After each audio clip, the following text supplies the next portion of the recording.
ഇപ്പം നമ്മൾ വെളിയിൽ നിന്നൊക്കെ ഒത്തിരി പാട്ടുകാരെ, അതായത് ഇപ്പം ആക്ട്രസ് ആയാലും ഒക്കെ വെളിയിൽ നിന്ന്, ഐ മീൻ നമ്മുടെ സ്വന്തം നാട്ടിൽ നിന്നല്ല, വെളിയിൽ നിന്നൊക്കെ വന്നിട്ട് ആക്ട് ചെയ്ത് പോകുന്നുണ്ട്, പാട്ട് പാടി പോകുന്നുണ്ട്. ഇപ്പം ശരിക്കും വെളിയിൽ നിന്ന് ആക്ട് ചെയ്ത് പോകുന്ന കാണുമ്പോഴത്തേക്ക് എനിക്ക് വിഷമമുണ്ട് കേട്ടോ മാനസികമായിട്ട്. കാര്യം എന്ന് വെച്ചാൽ ഇപ്പോഴല്ല, പണ്ട് എന്താണെന്ന് വെച്ചാൽ എനിക്ക് കിട്ടേണ്ട ചാൻസ് ഒക്കെ പോയല്ലോ ദൈവമേ എന്നുള്ള അവസ്ഥയുണ്ട്. പക്ഷെ അങ്ങനെ പാട്ടിനും ഇപ്പം സംഭവിക്കുന്നുണ്ട് അല്ലേ?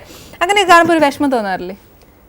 ഇപ്പൊ അങ്ങനെ പറയുകയാണെങ്കിൽ സിത്താര അവിടെയും പാടിയിട്ടുണ്ട് തമിഴില്. സത്യം പറഞ്ഞു കഴിഞ്ഞാൽ എനിക്കില്ല, അങ്ങനെ തോന്നിയിട്ടില്ല. ഞാൻ സിൻസിയറായിട്ടും സത്യസന്ധമായിട്ടും പറയാണ്. കാരണം ഞാൻ ഒരു പാട്ടും ഇപ്പം നമുക്കിപ്പം ഇവിടുത്തെ ബാക്കി മലയാളികൾ പാടുന്ന പാട്ടുകളൊക്കെ ഞാൻ പാടാൻ പറ്റണില്ലല്ലോ.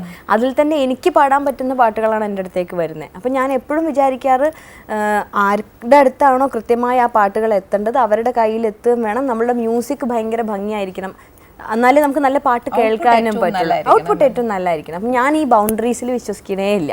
എനിക്ക് ലോകത്തുള്ള മുഴുവൻ മ്യൂസിക്കും ഒരേപോലെയാണ് ഞാൻ ചെവി കൊടുക്കാറുള്ളത്. നമ്മുടെ മ്യൂസിക് കൂടുതൽ ഇഷ്ടപ്പെടുന്ന പാട്ട് മെലഡി ആണോ ഫാസ്റ്റ് നമ്പേഴ്സ് ആണോ? ഒക്കെ കേൾക്കും ഞാൻ. മെലഡി എന്ന് പറഞ്ഞാൽ പാടാൻ എനിക്കിഷ്ടം ഈ പറഞ്ഞ മാതിരി കുറച്ച് ഓപ്പൺ ത്രോട്ടഡ് ആയിട്ടുള്ള എൻ്റെ എന്താ പറയുക, കുറച്ച് ഗസൽസ് ആണെങ്കിലും സൂഫി മ്യൂസിക്കിനോടൊക്കെ ഒരു അഫിനിറ്റി കൂടുതലുണ്ട് എനിക്ക്, ഹിന്ദുസ്ഥാനി ക്ലാസിക്കൽ മ്യൂസിക്കിനോടൊക്കെ.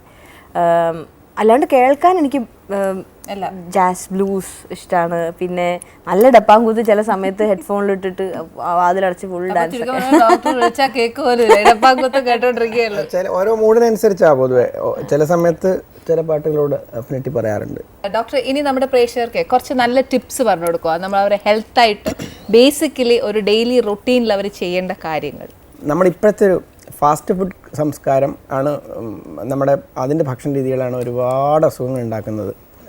വറുത്തതും പൊരിച്ചതുമായിട്ടുള്ള ഭക്ഷണങ്ങൾ കുറക്കുക എന്നുള്ളത്. പ്രത്യേകിച്ച് നമ്മൾ ഹോട്ടലാണെങ്കിലും പുറത്തുനിന്ന് കിട്ടുന്ന എണ്ണ അത് റീസൈക്കിൾഡ് ആയിട്ടുള്ള വീണ്ടും വീണ്ടും ഒരേ എണ്ണയിലൊക്കെ വറുത്തെടുക്കുമ്പോൾ അതിൽ ഈ സാച്ചുറേറ്റഡ് ഫാറ്റി ആസിഡ്സ് വരും. അത് നമുക്ക് കൊളസ്ട്രോൾ ഉണ്ടാക്കും, അത് അപകടമാണ്. പരമാവധി നമ്മൾ വീട്ടിൽ തന്നെ ഭക്ഷണം പരമാവധി കഴിക്കുക. ഇനി ഹോട്ടലിൽ കഴിക്കുമ്പോൾ തന്നെ നമ്മളിതുപോലെ ആവിയിലുള്ള വെന്ത ഭക്ഷണം അതൊക്കെ കഴിക്കാം.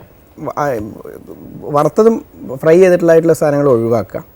പിന്നെ ഈ ബേക്കറി ഐറ്റംസ് കുറക്കുക, നന്നായിട്ട് കുറക്കുക. സ്വീറ്റും സോൾട്ടും അമിതമായിട്ട് അടങ്ങിയിട്ടുള്ള ഭക്ഷണ പദാർത്ഥങ്ങൾ കുറയ്ക്കുക. ഡോക്ടർ, ഇപ്പം നമ്മൾ എത്രയായാലും മനുഷ്യരാണ്, നമുക്ക് സ്വാദുണ്ട്, നമ്മളെല്ലാവരും സ്വാർത്ഥരാണ്. ജങ്ക് ഫുഡ് വേണ്ടെന്ന് പറഞ്ഞാൽ നമ്മൾ ആ ബർഗറൊക്കെ ഇങ്ങനെ നോക്കിയിരുന്ന് ചിരിക്കും. അപ്പോൾ നമ്മളിങ്ങനെ ടെംപ്റ്റ് ചെയ്യും അതൊന്ന് തിന്നാൻ വേണ്ടിയിട്ട് അല്ലേ?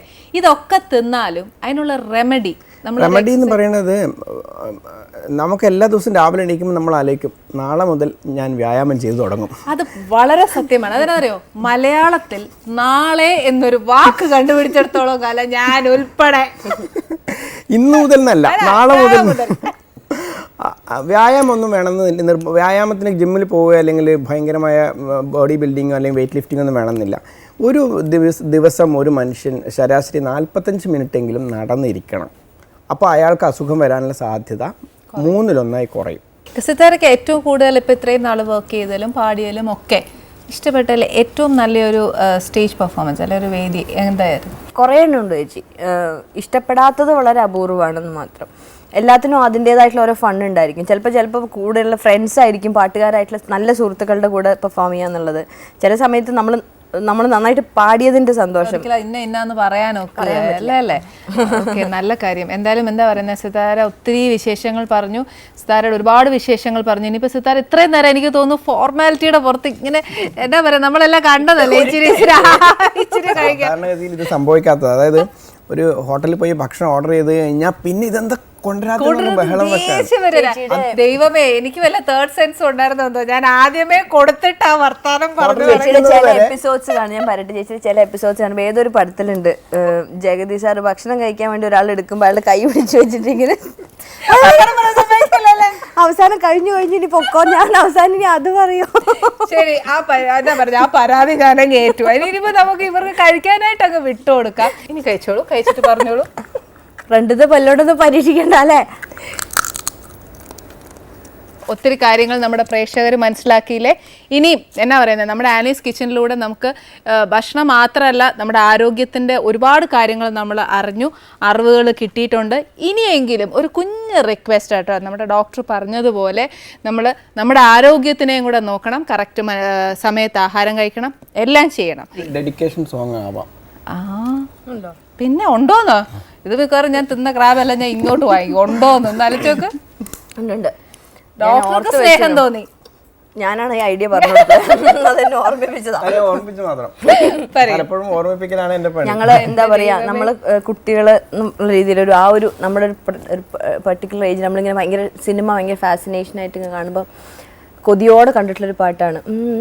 ചിച്ച ചിച്ച ചിച്ച ചിച്ച എന്നിട്ടും നീ പാടിയില്ലല്ലോ മാനത്തേരാ പാടി,